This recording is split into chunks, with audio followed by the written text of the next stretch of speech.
الرجیم بسم اللہ الرحمن الرحیم الحمد للہ رب العالمین والعاقبۃ للمتقین والصلاة والسلام علی سید الاشرف الانبیاء والمرسلین وعلى آلہ الطیبین الطاہرین المعصومین المنتجبین المنتخبین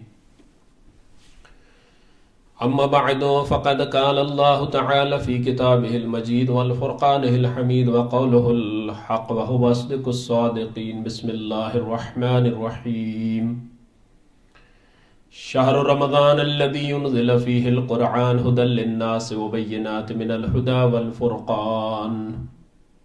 Respected مومنین و مومنات، السلام علیکم ورحمۃ اللہ وبرکاتہ.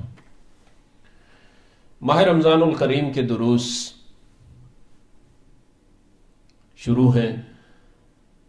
اب ماہ رمضان الکریم کا دوسرا عشرہ بھی شروع ہو چکا ہے.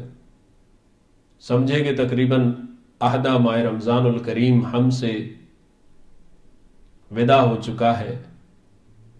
پتہ نہیں آئندہ سال یہ رحمتیں، یہ برکتیں، یہ اللہ کی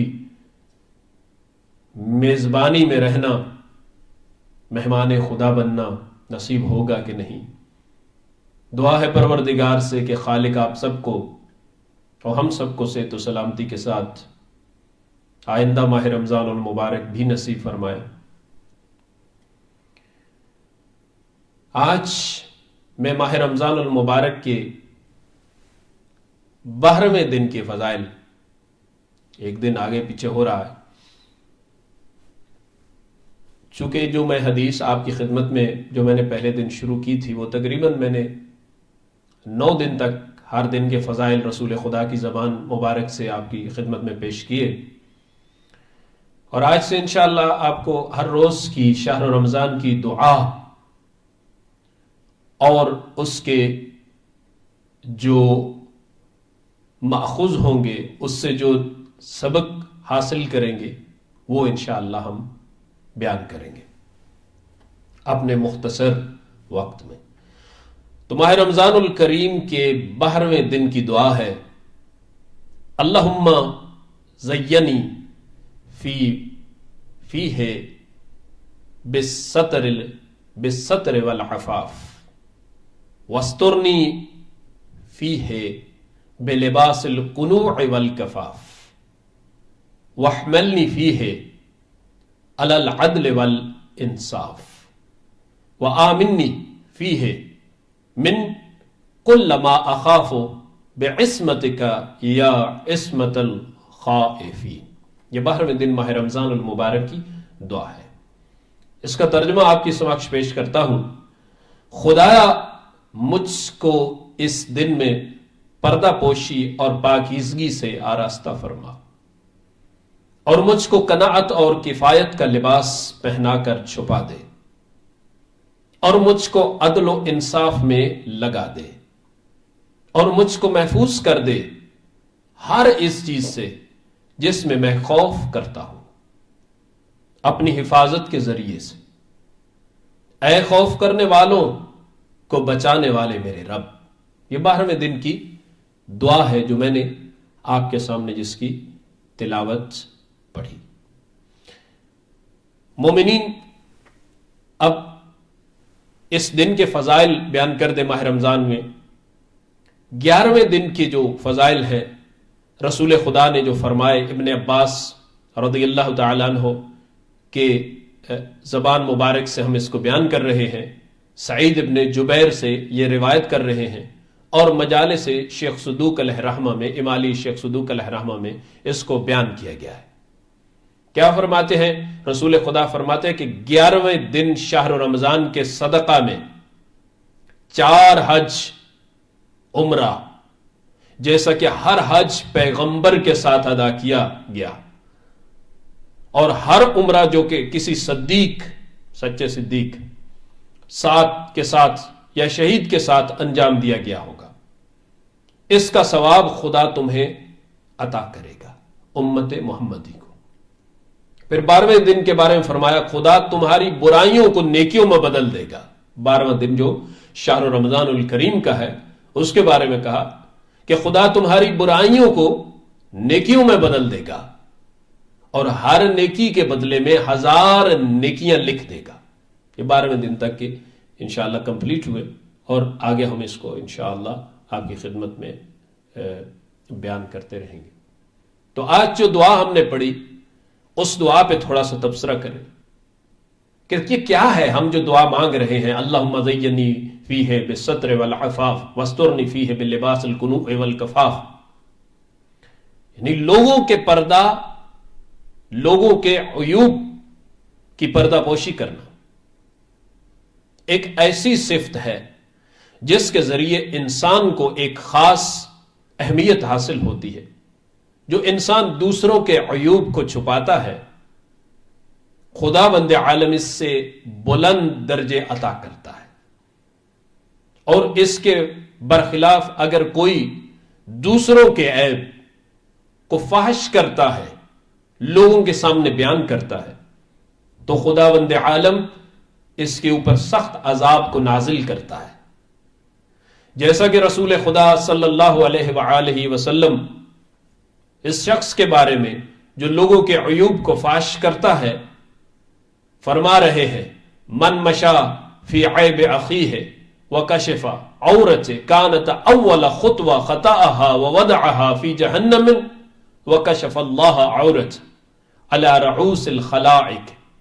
رسول خدا فرماتے کہ جو کوئی اپنے بھائی کے عیوب کو بیان کرتا ہے، تمام مسلمان بھائی ہیں، تمام مومنین بھائی ہیں، تو رسول خدا فرما رہے ہیں کہ جو کوئی بھی اپنے بھائی کے عیوب کو بیان کرتا ہے اور اس کے راز کو فاش کرتا ہے، اور وہ اس کا پہلا قدم ہے جو اس نے جہنم کی طرف بڑھا دیا ہے۔ یعنی عیب بیان کرنے والا ایسا ہے کہ اس نے عیب شروع کیے ہیں بیان کرنے اپنے مسلمان بھائیوں کے، تو یہ ایسا اس کا قدم اٹھا ہے کہ جو جہنم کی طرف پہلا قدم ہے، جو اس کو جہنم کی طرف لے کر جا رہا ہے۔ تو رسول خدا فرماتے ہیں کہ یہ جہنم کی طرف قدم اس کا پہلا اٹھ رہا ہے، اور یقیناً اور فرماتے ہیں کہ اور خداوند عالم اس کی برائیوں کو لوگوں کے سامنے آشکار کرتا ہے۔ یعنی جب آپ کسی کے عیب بیان کر رہے ہیں تو ایک آپ کا پہلا قدم ہے جو جہنم کی طرف اٹھ گیا، اور دوسرا یہ کہ پروردگار عالم نے تمہارے عیبوں کو لوگوں کے سامنے کھولنا شروع کر دیا۔ یعنی تم لوگوں کے عیب کھولو گے، اللہ تمہارے عیب کھولے گا۔ تم لوگوں کے اوپر انگلی اٹھاؤ گے، اللہ تمہارے اوپر انگلی اٹھا دے گا۔ تم کسی کو بے عزت کرنا چاہو گے تو اللہ تمہیں بے عزت کر دے گا لوگوں کے سامنے۔ یعنی دوسروں کے عیب بیان نہیں کرنے چاہیے حدیث کے مطابق، بلکہ ان کے عیبوں پر پردہ ڈالنا چاہیے۔ اس کا رب اس کے عیبوں پہ پردہ ڈال رہا ہے، اس کا رب اس کے عیبوں کو چھپا رہا ہے، اس کا رب اسے لوگوں کے سامنے بے نقاب نہیں کر رہا، تو پھر تم ہم کون ہے کہ اس کے عیبوں کا پردہ ہم لوگوں کے سامنے کھول دیں؟ اپنے عیبوں کو تو ہم چھپاتے ہیں، لیکن اپنے بھائیوں بہنوں کے عیبوں کو ہم لوگوں کو دکھاتے ہیں، تو یہ نہیں کرنا چاہیے۔ شہر رمضان اس چیز کی دعوت دے رہی ہے۔ پاکیزگی اور پاک دامنی کے بارے میں حضرت علی علیہ السلام فرماتے ہیں، مع المجاہد الشہید فی سبیل اللہ بأعظم اجرا ممن قدر فعفا لکاد العفیف ان یکون ملکا من الملائکہ۔ جو اللہ کی راہ میں شہید ہو جائے، اجر اور ثواب کے اعتبار سے وہ اس شخص سے بہتر نہیں ہے جو قدرت رکھتے ہوئے گناہ نہ کرے۔ یعنی اصل بات تو یہ ہے، وہ شخص جو اپنے آپ کو گناہوں سے آلودہ نہیں کرتا، فرشتوں میں سے ایک فرشتہ ہے۔ یعنی اصل حقیقت یہ ہے کہ انسان اگر گناہ کرنے پہ قدرت رکھتا ہے، اگر وہ گناہ کر سکتا ہے اور وہ گناہ نہیں کرتا، ایک آدمی قدرت ہی نہیں رکھتا، اس کی پہنچ ہی نہیں ہے گناہ تک، تو وہ بچ رہا ہے اور کہہ رہا ہے کہ میں گناہوں سے بچنے کی کوشش کر رہا ہوں، تو وہ اور وہ جو دوسرا قدرت رکھتا ہے وہ برابر نہیں ہوتے۔ مثلا ایک آدمی پاکستان میں ہے مسلم ممالک میں سے ایک میں ہے، اور وہ کہتا ہے کہ میں اس ماحول میں رہ کے استجیر باللہ شراب کو ہاتھ نہیں لگاتا جس کو اللہ نے حرام قرار دیا ہے، اور لعنت کی ہے اس کے بنانے والے پر، بیچنے والے پر، بیچنے والے پر، سب پہ لعنت کی ہے۔ اور شراب پینے والا جو شراب خور ہوتا ہے، حدیث میں ہے کہ 40 دن تک اس کی دعا قبول نہیں کی جاتی، کیونکہ ابھی تک اس کی رگوں میں اس کا اثر موجود ہوتا ہے، اس کے لیور میں اس کا اثر موجود ہوتا ہے، اس کے جسم میں، اس کی باڈی میں اس کا اثر موجود ہوتا ہے، اس کی دعا نہیں قبول کی جاتی 40 دن تک، یا اور بھی متعدد روایات ہیں۔ یعنی ایک آدمی پاکستان میں ایک جوان ہے، وہ کہتا ہے کہ میں شراب نہیں پیتا، میں گناہ سے بچتا ہوں، اور ایک آدمی یورپ کے ممالک میں رہ رہا ہے، مغربی ممالک میں رہ رہا ہے، اور وہ کہتا ہے کہ میں شراب نہیں پیتا، تو کیا دونوں کا بچنا برابر ہے؟ نہیں، ایک کو شاید میسر نہیں ہے، مشکل سے میسر ہے، یا میسر ہی نہیں ہے۔ ایک کو ہر چیز جس طرح دکان سے ٹماٹر آلو خریدتے ہیں اسی طرح میسر ہے، لیکن وہ نہیں کر رہا، تو ان دونوں کا عمل بچنے کا برابر نہیں ہے۔ ایک آدمی قدرت رکھتا ہے خریدنے کی، پینے کی، سب کچھ کرنے کی، لیکن وہ اس کو ہاتھ نہیں لگاتا، تو اللہ کی رحمتیں نازل ہوتی ہیں ایسے جوانوں پر۔ اور ایک آدمی کے پاس استطاعت ہے ہی نہیں اس پر تک پہنچنے کی، اور وہ کہتا ہے میں بچ رہا ہوں، یقیناً ثواب اس کے لیے بھی ہے، لیکن اس کو اس کی استطاعت کے مطابق ثواب ملے گا۔ یعنی یہ ہے قدرت رکھتے ہوئے مولا فرماتے ہیں کہ جو گناہ کو نہیں کرتا، وہ اصل بات تو یہ ہے۔ اس لیے ہم خداوند عالم سے جہنم کی آگ سے پناہ مانگتے ہوئے اور لوگوں کے سامنے اپنے عیوب کا اشکار نہ کرنے کی دعا مانگ رہے ہیں۔ کیا؟ اللہم زینی فیہ بالستر والعفاف، خدایا مجھ کو اس دن میں پردہ پوش کرنے اور پاکیزگی سے آراستہ کر دے، یہ دعا مانگی۔ جو شخص یہ چاہتا ہے کہ ہمیشہ کامیابی اور عزت کے ساتھ زندگی گزارے، اس کے لیے ضروری ہے کہ وہ قناعت کو اپنی زندگی کا سرمشق قرار دے دے، قناعت کرے، اس طریقہ سے قناعت کو اپنائے کہ جو بھی اس کو مل رہا ہے اس پر راضی رہے، اور خداوند عالم سے کسی چیز کی شکایت نہ کرے، کیونکہ قناعت ایک ایسی ثروت ہے، ایک ایسی دولت ہے، ایک ایسا مال ہے جو بہت کم لوگوں کے پاس ہوتی ہے۔ جیسا کہ حضرت امیر المؤمنین علی بن ابی طالب علیہ السلام فرماتے ہیں، القناع مال لا ينفد قناعت، لا ينفد، قناعت ایسا مال ہے جو کبھی ختم نہیں ہوگا، مولا امیر علیہ السلام فرماتے ہیں۔ قناعت کرنی چاہیے۔ دوسری حدیث میں امام صادق علیہ السلام فرما رہے ہیں، ما رضی من اللہ بالقلیل من الرزق قلیلا قبل اللہ منہ الیسیر من العمل، جو خدا کی دی ہوئی کم روزی پر راضی ہو جائے، خدا اس کے عمل کو قبول کر لیتا ہے، یعنی جتنی بھی اس نے دی ہے اس پر یہ اللہ کے رضا پر راضی ہے تو اللہ اس پر راضی ہو جاتا ہے۔ یہ ہے قناعت کے بارے میں جو امام صادق علیہ السلام فرما رہے ہیں۔ پروردگار ہم سب کو قناعت کرنے کی توفیق عطا فرمائے۔ اسی لیے آج کے دن خدا سے ہم نے کیا دعا مانگی؟ اور وَاسْتُرْنِي فِيهِ بِاللِّبَاسِ الْقُنُوعِ وَالْكَفَافِ، اور مجھ کو قناعت و کفایت کا لباس پہنا کر چھپا دے۔ ہم نے اللہ سے دعا مانگی نا 12ویں دن کہ خدایا ہم کو قناعت اور کفایت کا لباس پہنا کر چھپا دے۔ اگر انسان عدل و انصاف کی رعایت کرے تو تمام مشکلات حل ہو جائیں گی، کسی بھی انسان کو کسی بھی طریقے سے مشکل کا سامنا نہیں ہوگا، کیونکہ یہ عدالت ہی ہے کہ جس کی وجہ سے ہر چیز کو اس کا حق دیا جاتا ہے۔ جیسا کہ حضرت علی بن ابی طالب علیہ السلام فرما رہے ہیں، العدل یضع العمور موادعها والجود یخرجها من جهتها والعدل ساعس عام والجود عارض خاص فالعدل اشرفهما وافضلهما۔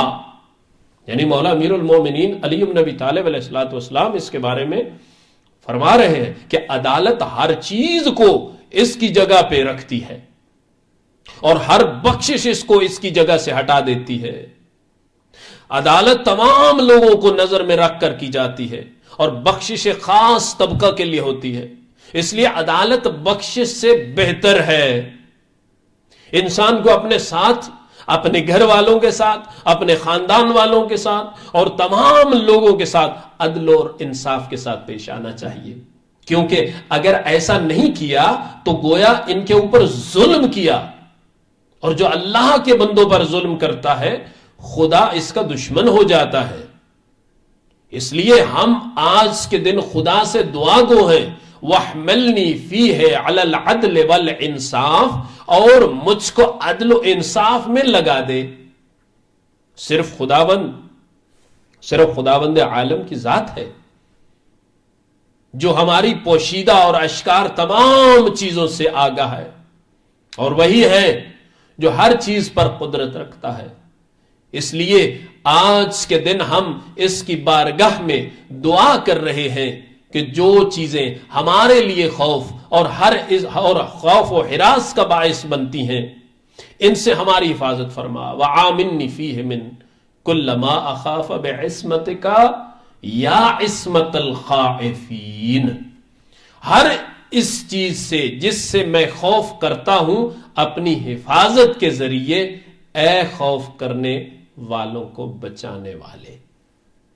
یعنی یہ آج کی کتنی عظیم دعا ہے، اور پروردگار عالم سے ہم بھی یہ صدا کرتے ہیں کہ مالک ہمارے ہاتھوں سے تمام مومنین مومنات بھائیوں کو محفوظ کر، ہماری زبان سے تمام مسلمین و مسلمات کو محفوظ فرما. مالک ہمارے جسم سے، ہمارے کردار سے، ہماری گفتار سے تمام مومنین و مومنات کو محفوظ فرما. یعنی شہر رمضان الکریم اس چیز کا نام ہے کہ ہر روز آپ بہتری کی طرف ایک قدم بڑھا رہے ہیں. یہ اس چیز کا نام ہے کہ آپ ہر روز ایک قدم اپنے امام کے نزدیک ہو رہے ہیں، اپنے خدا کے نزدیک ہو رہے ہیں. یہ نہیں ہے کہ شہر رمضان آئے اور ہم بدبختی لے لیں، نہیں، بلکہ شہر رمضان میں ہم میں بہتری آنی چاہیے. ہمارے ہر برے اعمال کو اچھائی کی طرف کنورٹ ہونا چاہیے، ہماری ہر برائی کو اچھائی سے بدلنا چاہیے، ہماری عبادت میں ہر روز اضافہ ہونا چاہیے، ہمارے اچھے اعمال میں ہر روز اضافہ ہونا چاہیے. یہ ہے اصل حقیقت. اور ہمیں ہر روز علم صالح کے نزدیک ہونا چاہیے، علم نافع کے نزدیک ہونا چاہیے.